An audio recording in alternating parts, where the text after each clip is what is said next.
Assalamualaikum warahmatullahi wabarakatuh. Apa kabarnya rekan-rekan mahasiswa? Melalui media ini, saya ingin menjelaskan beberapa hal yang berkaitan dengan filsafat ilmu. Banyak yang tidak mengira bahwa masalah utama kita sebagai bangsa dan nasional dalam kurun beberapa saat ini terletak pada permasalahan filsafat.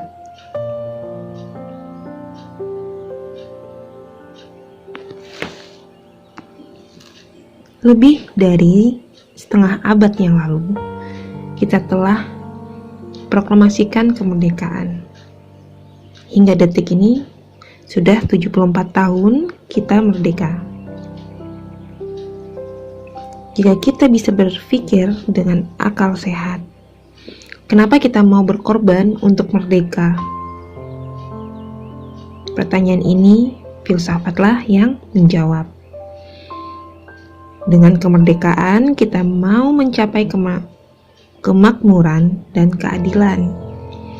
Pertanyaannya lagi, kemakmuran yang bagaimana yang kita kehendaki? Misalnya, kapitalisme memiliki pandangan atau memiliki definisi tersendiri mengenai kemakmuran. Sosialisme juga memiliki definisi yang berbeda mengenai kemakmuran.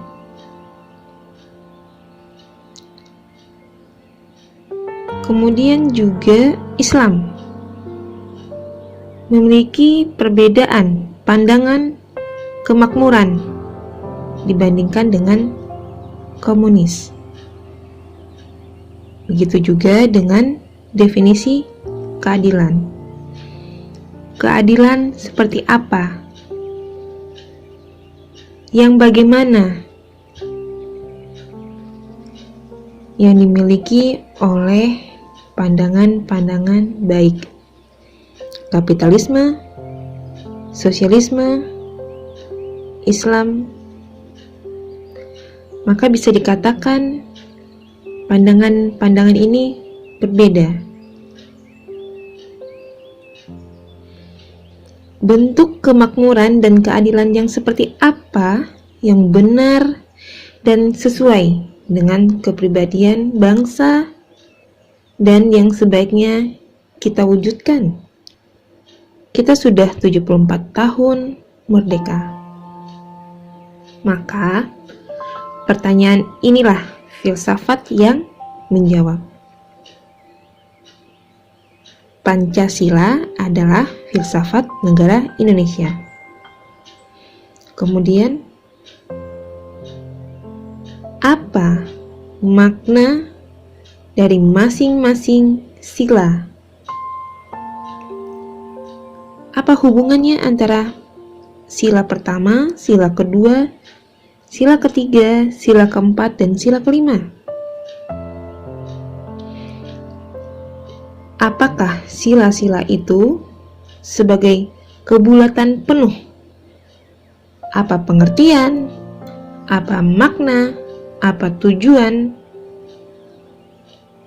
Maka filsafatlah yang mampu menjawab.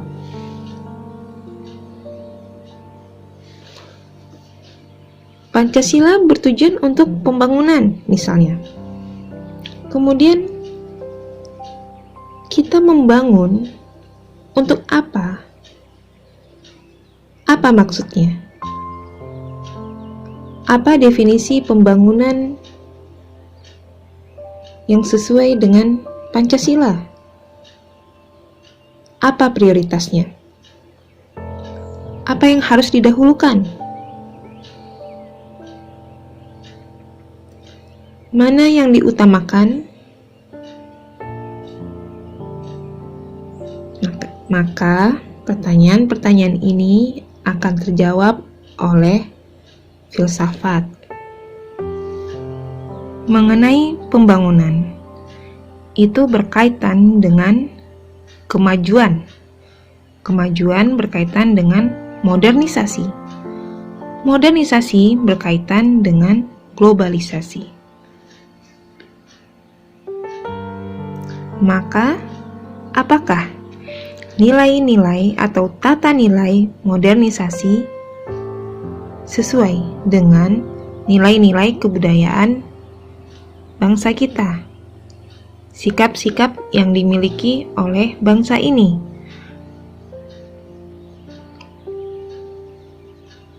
Apakah sudah sesuai dengan nilai-nilai Pancasila?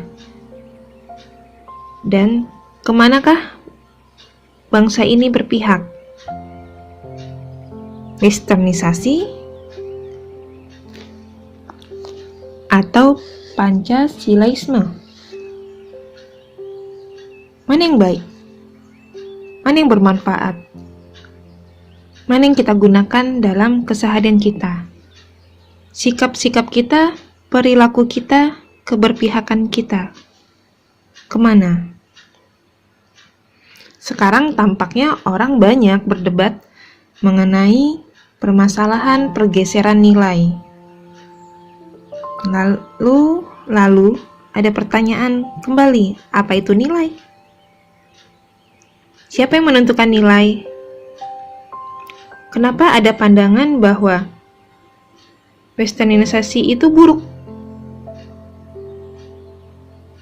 Di mana letak keburukannya? Apakah pada objek, subjek, atau hubungan di antara keduanya? Jika memang benar-benar terjadi pergeseran nilai ke arah sistem nilai, pergeseran yang mana? Pergeseran yang seperti apa? Kalau memang terjadi pergantian nilai, apa maknanya? Apa kebaikannya? Apa keburukannya? Apakah bangsa ini menjadi maju atau bangsa ini menjadi mundur? Mengalami progres atau regres? Maka, dengan pertanyaan-pertanyaan itu, terjawablah bahwa permasalahan ini filsafatlah yang mampu menjawab.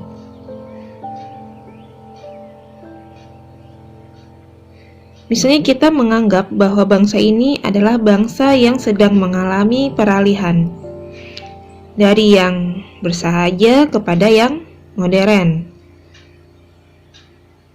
Misalnya salah satu ciri bangsa yang bersahaja di sini ialah terjadi kelemahan logika, kelemahan pemikiran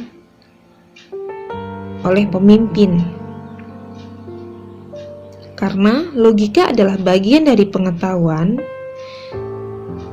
selain adanya pemahaman mengenai metafisika dan teori nilai yang menjadi kerangka filsafat. Lalu apa kaitannya dengan kepemimpinan? Jika setiap pemimpin memahami mengenai filsafat itu sendiri, akan tercermin dari bagaimana dia berpikir dan bertingkah laku, bersikap, menunjukkan kepemimpinannya. Makanya, masalah dan krisis yang menyeluruh kita alami dapat kita kembalikan ke masalah filsafat.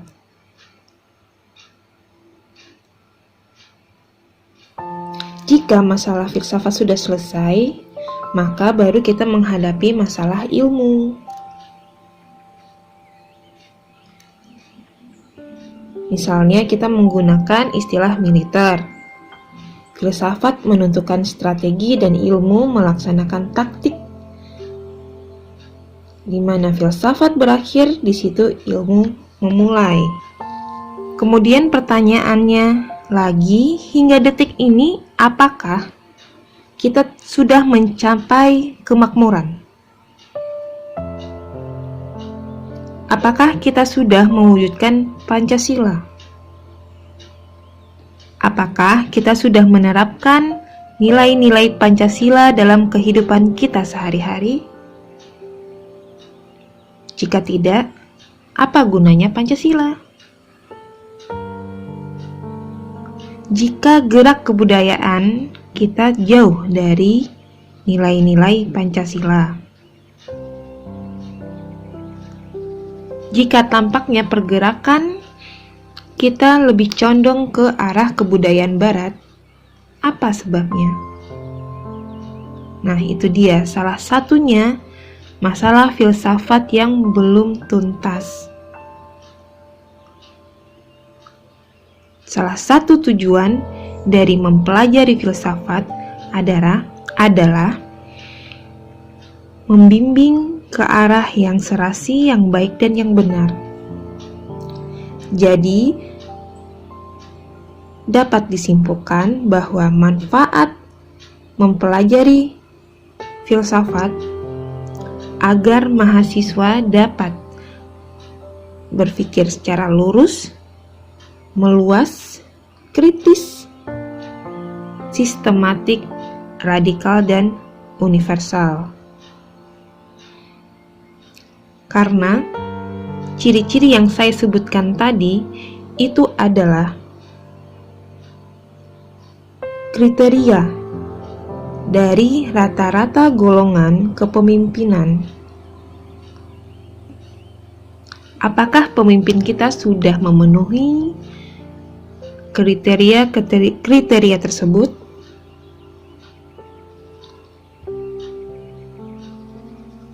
Apakah konsisten? Kemudian apakah mengandung kontradiksi? Apakah memiliki rasa empati dan simpati? Apakah menjunjung tinggi nilai-nilai moral pada bangsa ini?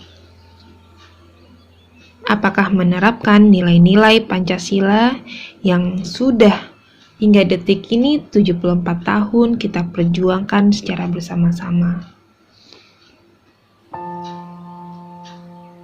Jika tidak, seandainya kita menghadapi masalah-masalah yang tidak tertampung oleh ilmu dan tidak dibantu oleh filsafat, maka keberadaan bangsa Indonesia ini hanyalah dongeng saja.